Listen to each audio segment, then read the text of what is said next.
In this video, me and Stormy will be changing out a complete clutch set in a 2007 Dodge Ram 3500 with the 5.9 Cummins and the manual G56 transmission. Stormy's going to give me as much help as she can today on this project. Problem I ran into isn't clutch slipping or anything like that. I got more of an over-aggressive clutch. It's really grabby, jerky. Truck bounces around, especially in reverse. Any Dodge people know that reverse is way too high geared on these third gens. But anyway, I've pretty much determined, I've changed everything, looked at everything, pretty much determined that it's either the clutch or a bad driveline angle, but it's progressively got worse, so I don't think it's a driveline angle. This isn't going to be a step-by-step video. This is going to be more of a how-to, how I did it, how I'm going to do it, what I ran into, maybe some tips and tricks for any of you that might be considering doing this yourself as opposed to going to a shop. Let's get into it. Unfortunately, my lift is only rated to 9,000 pounds, and the Dodge is pushing every bit of that, darn close anyway, so most everything we do here will be from the ground, just as if you were doing it in your garage without a lift. So I do have a one-piece driveline, aftermarket, custom built, so no carrier bearing or anything of that to deal with on the rear. I think first steps I'm going to do is, of course, unhook both batteries, negative on the batteries, drop the starter, get the front and rear driveline out, and I'll work on the cross members. Hey Stormy, can you bring me that 15 millimeter? Stormy! Hey Stormy, bring me that 15 millimeter. Bring it here to me. Oh, good, drop. There, thank you. Good girl. Gotta love a good tool fetcher. Well, I got my first snafu. Even though I sprayed it all real good with PB Blaster. Got a cross member there, it holds your skid plate. And of course, right there, one broke off on each side. I managed to get one on each side out and the other two broke off. So looks like there'll be some tap and dyeing involved. If you got a rusty beast like I do, be prepared. Well, driveline is out. Pretty simple on this one-piece setup. 4 bolts, 15 millimeter wrench or a 15 millimeter socket, cheater bar, and that came off fairly easy. If you got the original driveline, then you're going to have a carrier bearing in the middle, which will need to be dropped down, and you'll have, so to speak, a 2-piece driveline.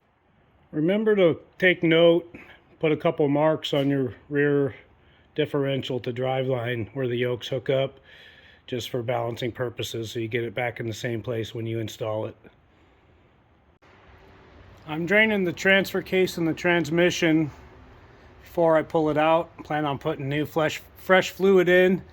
You'll need a T55 Torx for the transfer case, for the fill and the drain. Looking at the transmission from the passenger side, you'll need a 14 millimeter hex bit or Allen for pulling the plug, both the drain and the fill. For new fluids, I'm running the Royal Purple Synchromax in both the transmission and the transfer case.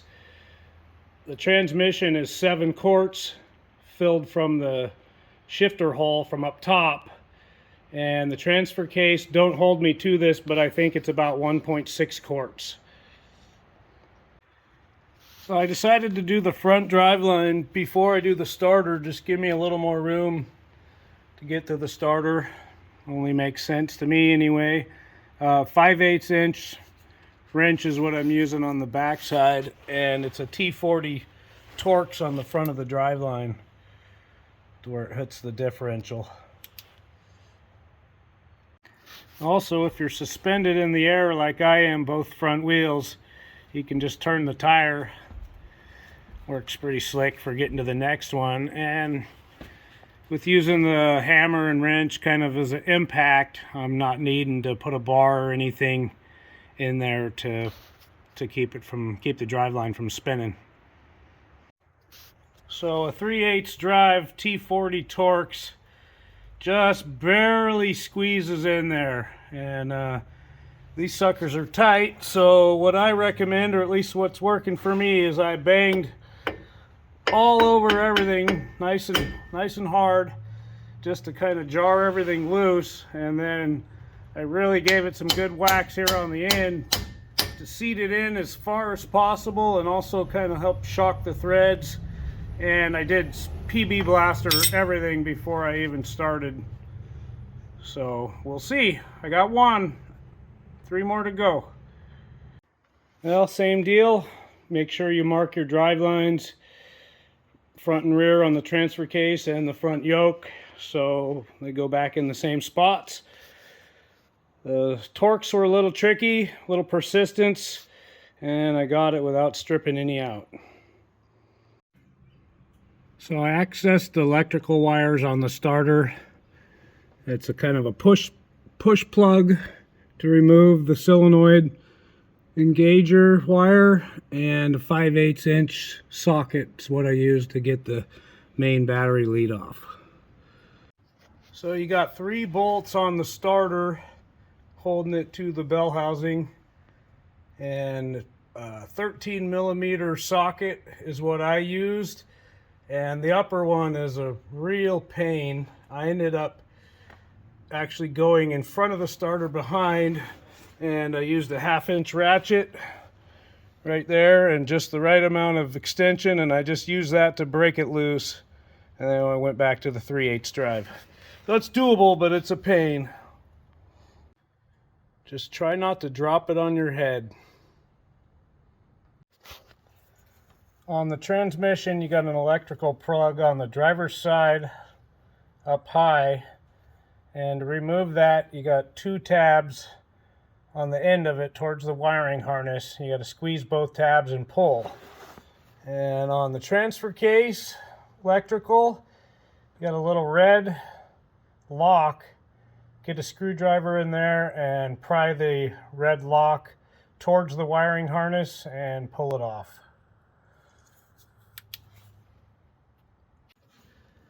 While you're out there at the electrical plugs, you got a vent for your transfer case. You can go ahead and pull that loose also.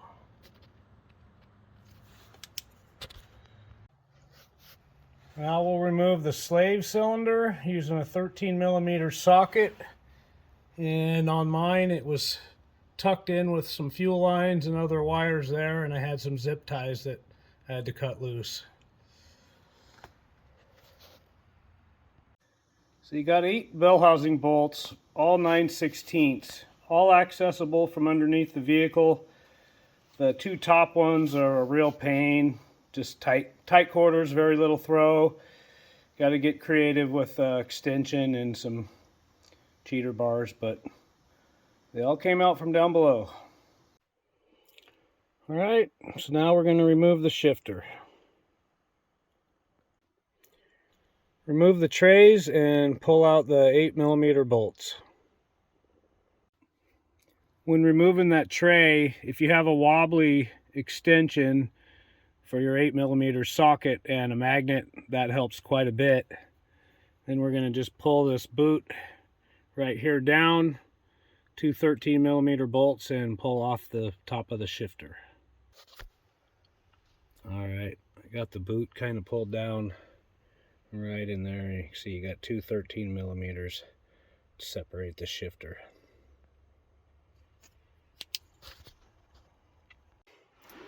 Okay, shifter's off. I'm going to get a vacuum and clean this up so I don't drop stuff down inside once I get a little closer, but peel that carpet back and get those other 8 millimeter bolts on that's holding the boot in place. Okay, the boot's off and the transmission is in neutral. You got 4 bolts there. You will need an E12 star socket. Okay, shifter's out. Now I'm going to stuff a rag in there just to keep some debris from getting in the top. And we're about ready to go back underneath. When strapping your transmission in, always get the chain secured tightly. Be really careful. It's heavy. All right, well, I managed to get the transmission and the transfer case out in one piece. Definitely not a good angle. I know typically you take the transfer case off first, but I was able to get it out with them hooked up. So we'll go from there. Forgot to mention, but the transmission mounts are 16 millimeter, and then the cross member is a 21 and an 18. We got 8 bolts holding the pressure plate on. I'm using a 1/2 inch socket to remove those. A 13 millimeter seemed a little loose, so I've been finding that a lot lately on this, that sometimes a metric fits snugger than a standard, vice versa, but I'm using a 1/2 inch socket on remove. Well, pressure plate and clutch is off. Definitely got some hot spots on this flywheel, so maybe that's where my grab was coming from. I've got 8 bolts there to remove, get the flywheel off. I'm using a 19 millimeter. All right, flywheel's off. Unfortunately, I got a little bit of telltale signs of some leakage there from the rear main. Oh, it looks like it's getting a rear main seal also, and I'm sure I'll be happy that I did that down the road. Okay, we're going to see if we can get that rear main seal out. Slide hammer, stuck a flat washer, kind of a fender washer, bolt that fits into my slide hammer, and a sheet metal screw. I'm going to drill a couple holes in the seal and hope we can pull it out. Okay, drilled a hole in both sides of the main. Can't really hold the camera and work the slide at the same time, but we'll see what happens. Well, there you have it. Couple whacks on the right side and the whole thing came out. So the new seal came with a metal ring for installing and also a plastic cup spacer, whatever you want to call it, to help the lip of the seal slip around the crank. So all in, actually pretty straightforward, so pretty easy. So I ended up going with the Valair dual disc tow clutch, street tow, the quiet version. So we'll see how quiet it is. Not too concerned with some noise as long as it engages smoothly and holds good. We will see. Okay, well, I went ahead and separated the transfer case for the transmission to make it a little easier for the install. And I got the fork, the throwout bearing in place, so all that's pretty much ready to go. Flywheel's in. Flywheel's a 19 millimeter, torque to 102 foot-pounds. Valair clutch is in. Sizes and specs are all provided with the Valair clutch kit. But everything's torqued, ready to put the tranny in. Well, tranny's back in. Bell housing bolts are all done. Tighten starter's back in, even though I didn't really need to take the starter out, but the connections need cleaned anyway, so call that a good thing, I guess. Just a little bit of finesse to get it up and slide into the clutch discs, but kind of if you have an adjustable tranny jack, that helps a lot to get the right angles. Just took some persistence and got it in, slid in nice and easy. Everything's tightened. Cross members in. Now we're going to put the bell house or the transfer case in. Transfer case is on the jack, and slide it under and get it in. Okay, transfer case is in. I used a 14 millimeter wrench on all of them. If you got a gear wrench, that really helps out a lot. The only problem I ran into was the very top passenger side bolt is just, you know, get no throw on it. So what I ended up doing was going with my shortest 14mm wrench, and you can get it tucked in above that heat shield and get it snugged up. I put a gnarly pair of gloves on, big heavy pair of gloves, just so that shield wouldn't gouge me all up, and got it as tight as I could by hand. Should be good. All right, passenger side is drilled and tapped. Now we gotta go to the driver's side. Fun.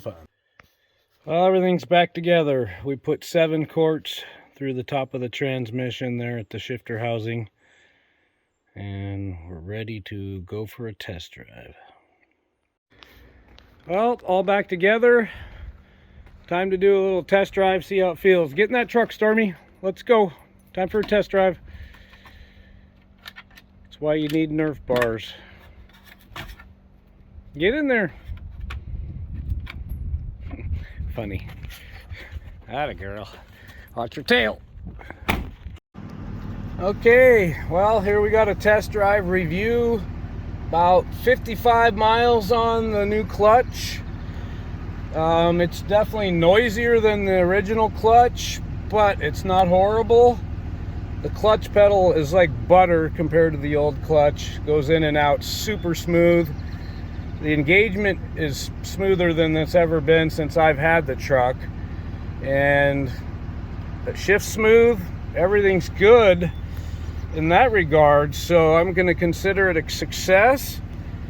If you got any questions, feel free to hit me up in the comments, or if you catch this video later, let me drop a message and I'll let you know how it's doing once I get some more miles on it. I don't know if you can hear this very well, but that's with the clutch out. That's with the clutch in. So yeah, it's a little noisy when the clutch is depressed, but hey, it shifts smooth. No more hopping, jerking, any of that stuff. So very happy. Be putting the camper on soon and going back to doing some camping. Yeah, I hope maybe this video helps somebody decide if they want to tackle it by themselves or not. If you want to get rid of that jerking, especially in reverse, any of that choppiness to your clutch, the grab, highly recommend it. Give it a shot.